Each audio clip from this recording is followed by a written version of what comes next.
Chắc hẳn bạn đã từng có những trải nghiệm như thế này.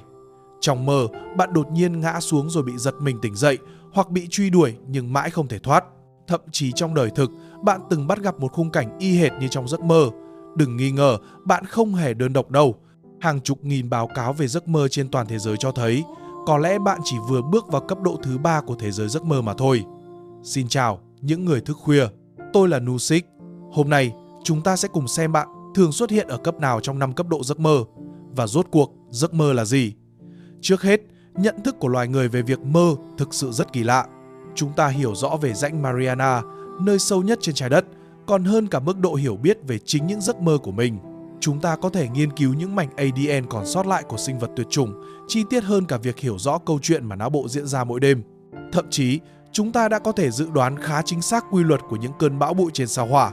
Thế nhưng lại chẳng thể làm chủ những diễn biến trong đầu mình khi ngủ. Nói thế này cho dễ hiểu, hầu như ai cũng nằm mơ. Nhưng chính cái việc nằm mơ tưởng như bình thường ấy, chúng ta lại chẳng thể nói rõ nó thực chất là gì. Trong nhiều thập kỷ qua, không ít nhà khoa học cho rằng giấc mơ chỉ là nhiễu loạn của não bộ. Hai nhà khoa học Hobson và Macaulay còn đề xuất thuyết kích hoạt tổng hợp. Họ cho rằng giấc mơ là kết quả của những tín hiệu điện ngẫu nhiên mà não buộc phải ghép lại với nhau. Không có ý nghĩa gì và cũng chẳng thể nhớ nổi. Nhưng nếu thật sự như vậy, tại sao khi bước vào giai đoạn ngủ REM, tức là khi bạn ngủ say, mắt vẫn chuyển động nhanh, não lại khiến cơ thể không thể cử động? Tại sao nó không tranh thủ thời gian đó để tự phục hồi, mà lại tốn công tốn sức dựng nên một câu chuyện cho chính mình? Điều khó tin hơn là nếu giấc mơ được hình thành từ ký ức và trải nghiệm của chúng ta, vậy thì những thai nhi vốn chưa có trải nghiệm sống nào, tại sao lại đã xuất hiện giấc ngủ REM ngay trong bụng mẹ? Điều đó phải được giải thích thế nào đây? Thế giới của giấc mơ còn sâu hơn bạn tưởng nhiều lắm. Có một nơi gọi là ngân hàng giấc mơ. Đó là kho dữ liệu khoa học chuyên thu thập các bản báo cáo về giấc mơ. Trong đó lưu trữ hàng chục nghìn bản báo cáo đã được kiểm chứng bởi các chuyên gia.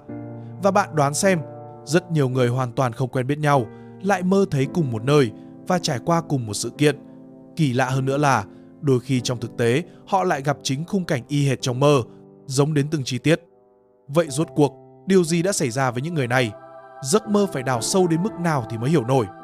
Tiếp theo, chúng ta sẽ đi từ nông đến sâu, đào sâu từng tầng một vào thế giới giấc mơ. 5 cấp độ giấc mơ này không phải được sắp xếp ngẫu nhiên. Chúng được chồng lên nhau theo một trật tự nhất định. Nhưng trước khi bắt đầu hành trình đó, mỗi người trong chúng ta đều trải qua 2 trạng thái ý thức cơ bản, tỉnh táo và ngủ say. Tuy nhiên, ít ai biết rằng còn tồn tại một trạng thái thứ 3, đó là trạng thái chuyển tiếp thôi miên. Đó là khoảnh khắc mơ màng giữa việc sắp chìm vào giấc ngủ hoặc vừa tỉnh dậy, còn gọi là trạng thái hypnagogia. Cấp đầu tiên có đến 99% người từng trải qua. Khi bạn chưa hoàn toàn ngủ say, trước mắt bỗng xuất hiện những hình dạng kỳ lạ giống như mạng lưới hoặc những đường hầm xoắn ốc. Đừng nghĩ rằng đó chỉ là hiện tượng hoa mắt. Thực ra, đó chính là lúc bộ não của bạn đang lặng lẽ mở ra cánh cửa bước vào thế giới giấc mơ. Và bí mật đằng sau cánh cửa ấy sẽ quyết định tối nay bạn sẽ mơ một giấc mơ như thế nào. Từ những năm 1920, một nhà nghiên cứu tên Heinrich Löwer đã từng ghi chép hiện tượng này. Ông phát hiện ra rằng chỉ cần con người bắt đầu bước vào trạng thái ý thức thay đổi, sẽ xuất hiện 4 loại hình mẫu phổ biến. Thử xem bạn từng thấy kiểu nào nhé. Mô hình lưới, mô hình hạt, mô hình đường hầm và mô hình xoắn ốc. Tất cả đều là dấu hiệu báo trước khi bạn sắp bước vào thế giới nội tâm. Đến nay, con người vẫn chưa hoàn toàn hiểu được vì sao lại có hiện tượng này, nhưng có thể khẳng định rằng nó xuất phát từ vỏ não thị giác của bạn. Đây cũng là một trong những giả thuyết về nguyên nhân khiến con người biết mơ, bởi não bộ có một đặc điểm gọi là tính dẻo thần kinh. Khu vực nào trong não không được sử dụng thì vùng lân cận sẽ chiếm chỗ và chuyển hóa nó thành khu vực có thể dùng cho mình. Ví dụ, ở người mù, vùng vỏ não thị giác không hoạt động nên các vùng xung quanh sẽ chiếm địa bàn. Vì vậy, có người cho rằng việc mơ là một cơ chế tự vệ của não bộ. Ngay cả khi ngủ, vỏ não thị giác vẫn phải duy trì hoạt động để bảo vệ lãnh thổ của mình. Tuy nhiên, điều này chỉ có thể giải thích vì sao con người bắt đầu mơ, chứ không thể lý giải nội dung của giấc mơ là gì. Cũng chưa thể trả lời vì sao, ngoài vỏ não thị giác, lại có thêm nhiều vùng khác của não cùng tham gia vào quá trình này. Nhưng dù thế nào đi nữa, những hình dạng hình học ấy chính là cánh cửa của giấc mơ. Trong cấp đầu tiên, chỉ có chúng mà thôi. Có người nhớ được mình đã thấy, có người thì không. Nhưng chỉ khi bước qua cánh cửa đó, bạn mới thật sự bước vào cấp thứ 2 và bắt đầu xây dựng sân khấu chính cho giấc mơ đêm nay. Đến cấp này, bạn đã bước vào trạng thái nửa mơ nửa tỉnh. Hãy chú ý, Nếu giấc mơ của bạn luôn diễn ra trong một khung cảnh quen thuộc nhưng cả thế giới lại trống rỗng đến lạ, cứ như thể có điều gì quan trọng đã biến mất, thì xin chúc mừng, bạn đã rơi vào cái bẫy cảm xúc tinh vi mà bộ não dựng nên. Cốt lõi của cấp này giống như bạn vừa bước vào một phim trường, nhưng cảnh trí vẫn chưa hoàn thiện và các diễn viên khác vẫn chưa xuất hiện. Khái niệm bối cảnh trong mơ bắt nguồn chính từ hiện tượng này. Những khung cảnh ấy thường vừa quen thuộc vừa mang màu sắc sống động, nhưng phần lớn mọi người lại chỉ chú ý vào các chi tiết quen thuộc thường ngày như một ngôi nhà trông rất quen hoặc những vật thể có tỷ lệ kỳ lạ. Thế nhưng, điều thú vị nhất lại chính là những thứ đã biến mất. Điều này thật ra rất dễ hiểu. Giống như bạn vẽ vài dấu chân trên tờ giấy trắng, chúng đại diện cho dấu chân trên nền tuyết và bức tranh nhờ đó trở nên hoàn chỉnh. Khái niệm này gọi là không gian âm, tức là dùng cái không có để làm nổi bật cái có, từ đó phác họa nên chủ thể chính của bức tranh. Nó giúp tạo ra trật tự thị giác, hướng dẫn ánh nhìn của bạn và quan trọng hơn, khiến tổng thể bức tranh trở nên hài hòa, cân bằng về mặt cảm giác thị giác. Cấp thứ hai của giấc mơ cũng vận hành theo nguyên lý tương tự. Những khung cảnh quen thuộc mà bạn nhìn thấy thực ra được tạo nên bởi vô số khoảng trống cảm xúc để bạn tự chiếu cảm xúc của mình lên đó. Các nhà nghiên cứu về giấc mơ gọi hiện tượng này là khoảng trống đằng sau nhận thức. Nhà tâm lý học Antti Revonsuo thì gọi đó là mô phỏng có chọn lọc, trong khi từ điển giải mộng lại xem đây là biểu tượng nguyên mẫu của khoảng trống. Dù gọi tên ra sao, tất cả đều là dấu hiệu cho thấy bộ não đã bắt đầu quá trình kiến tạo giấc mơ, và nó sẽ sử dụng những vật liệu tươi sống nhất mà nó có trong tay để bắt đầu xây dựng.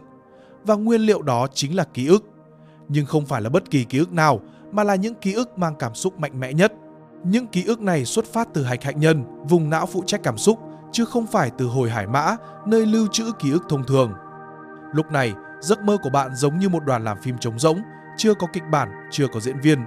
Nhưng chính sự trống trải đó cho phép bộ não chiếu cảm xúc của nó lên, tạo ra một khung cảnh cảm xúc đơn giản nhưng hỗn độn.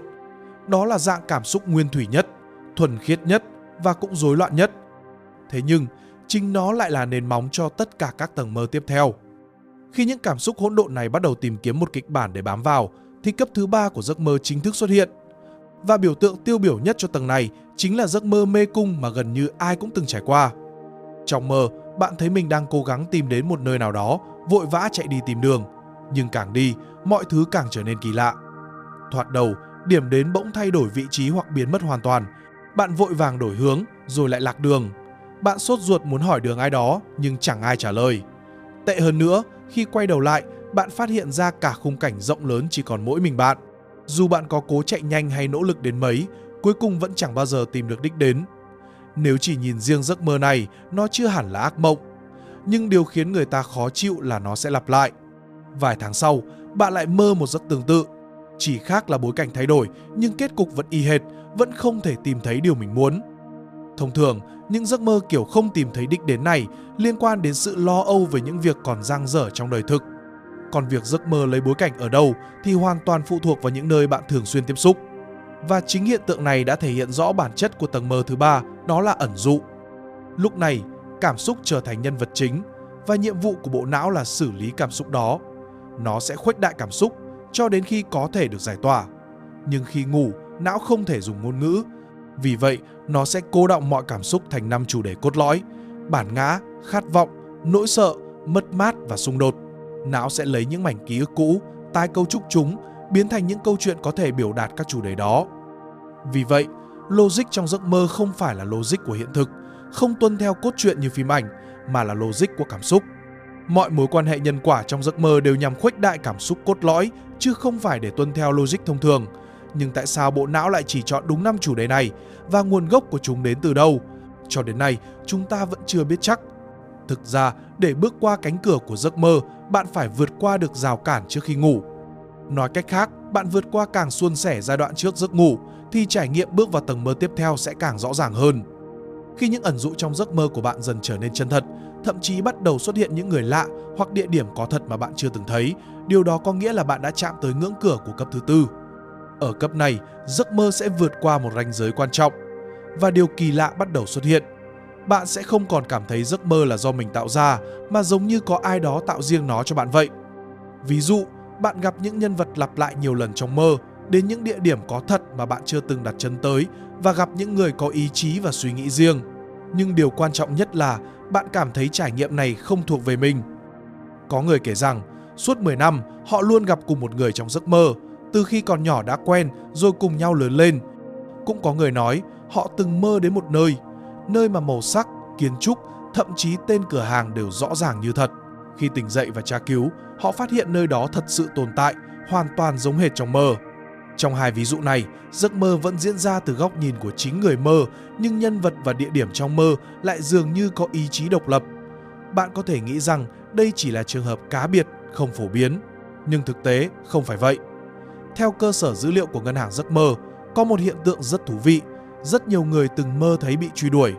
Đôi khi bị người lạ đuổi, đôi khi là người quen. Có khi là bị người chạy theo, có khi là bị xe truy đuổi. Chủ đề này phổ biến đến mức nó luôn nằm trong top 3 cơn ác mộng thường gặp nhất và cũng là loại ác mộng lặp lại nhiều nhất. Điều đặc biệt hơn là trong mơ bạn không thể thoát ra được, hoặc bị vấp ngã và bị bắt, hoặc chân nặng như dính chặt xuống đất. Bạn không hề muốn thế nên càng cố gắng chạy, nhưng dù có hoảng loạn đến đâu, kết cục vẫn không thay đổi. Tại sao lại như vậy? Thực ra là vì ở cấp thứ tư, não bộ đang cố gắng rút ra ý nghĩa từ những cấu trúc cảm xúc đã được tạo trước đó. Và quá trình tách ý nghĩa này có 2 tầng. Tầng bề mặt mang tính chủ quan và cá nhân, phụ thuộc vào trải nghiệm, ký ức và cách bạn diễn giải những điều đã xảy ra. Còn tầng sâu thì khác, nó là bản năng chung của toàn nhân loại, được hình thành bởi áp lực tiến hóa và trở thành khuôn mẫu thần kinh di truyền mà ta thừa hưởng. Nói chung, cấu trúc của giấc mơ đến từ tầng bề mặt, ví dụ nhân vật trong mơ, thời lượng và bối cảnh. Còn trọng lượng cảm xúc của giấc mơ, tức 5 chủ đề đã nói trước đó, đến từ tầng sâu mang tính phổ quát. 2 tầng này cùng tồn tại trong cùng một giấc mơ. Não bộ hiện thực hóa điều đó nhờ mạng hấp dẫn nổi hiện.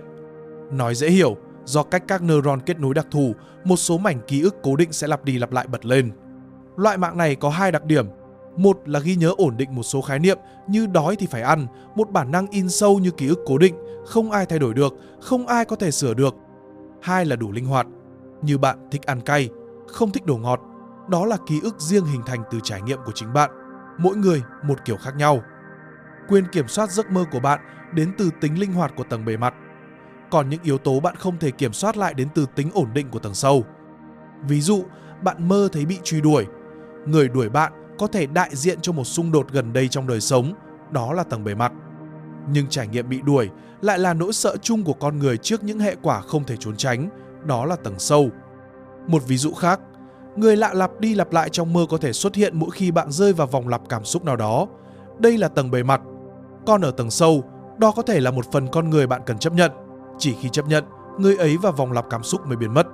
Nói gọn lại, mạng hấp dẫn nổi hiện, nhào nặn ký ức cá nhân ở tầng bề mặt với bản năng chung ở tầng sâu.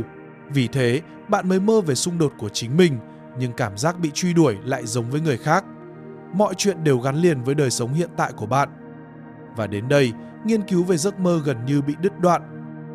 Tuy vậy, còn điều kỳ lạ hơn, ngay cả ở độ sâu này, bạn vẫn có thể giữ được sự tỉnh thức.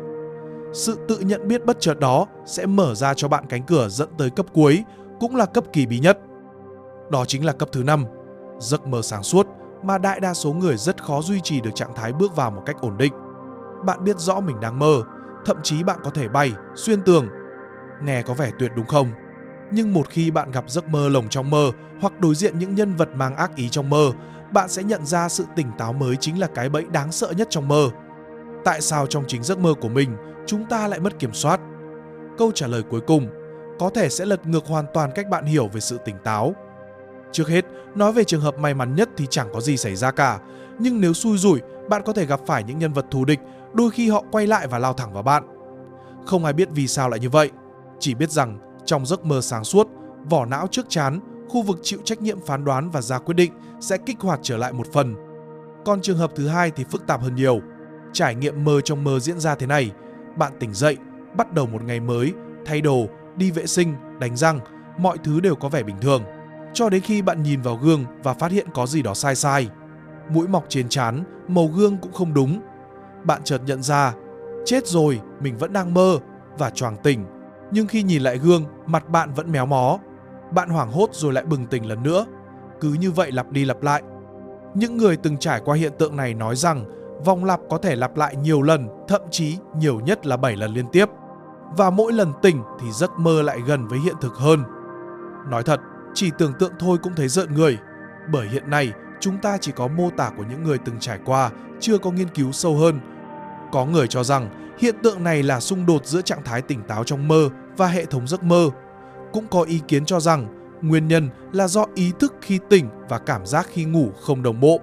Vì vậy, não phải lặp lại giấc mơ để đồng bộ tín hiệu tỉnh thức và tầng mơ, cho đến khi cả hai khớp nhau, bạn mới thật sự tỉnh dậy. Dù thế nào đi nữa, đây là hiểu biết hiện tại của con người về giấc mơ. Thật ra, nó chưa giải thích được bao nhiêu điều mà còn gợi ra nhiều câu hỏi hơn. Hiện nay, nghiên cứu về giấc mơ lồng nhau vẫn chỉ dừng ở mô tả cá nhân. Nhưng với sự kết hợp giữa khoa học thần kinh và công nghệ lượng tử, trong tương lai, có lẽ chúng ta sẽ quan sát trực tiếp quá trình hình thành giấc mơ. Nếu thấy 5 cấp độ giấc mơ hôm nay thú vị thì hãy like và lưu lại. Lần tới, nếu gặp một giấc mơ kỳ lạ, hãy quay lại đối chiếu xem nó thuộc cấp nào. Ngoài ra, bạn đã bao giờ mơ thấy tương lai chưa? Hãy cùng chia sẻ câu chuyện đó ở phần bình luận. Xin cảm ơn các nhà khám phá đã tham gia hội viên của kênh và tất cả bạn đã ủng hộ qua Super Thanks, Super Stickers, Super Chat. Sự đồng hành của các bạn giúp Nozick duy trì và nâng cấp chất lượng nội dung mỗi ngày. Mình luôn trân trọng, ghi nhớ và sẽ nỗ lực làm tốt hơn trong từng video để mang lại những nội dung hữu ích nhất cho mọi người.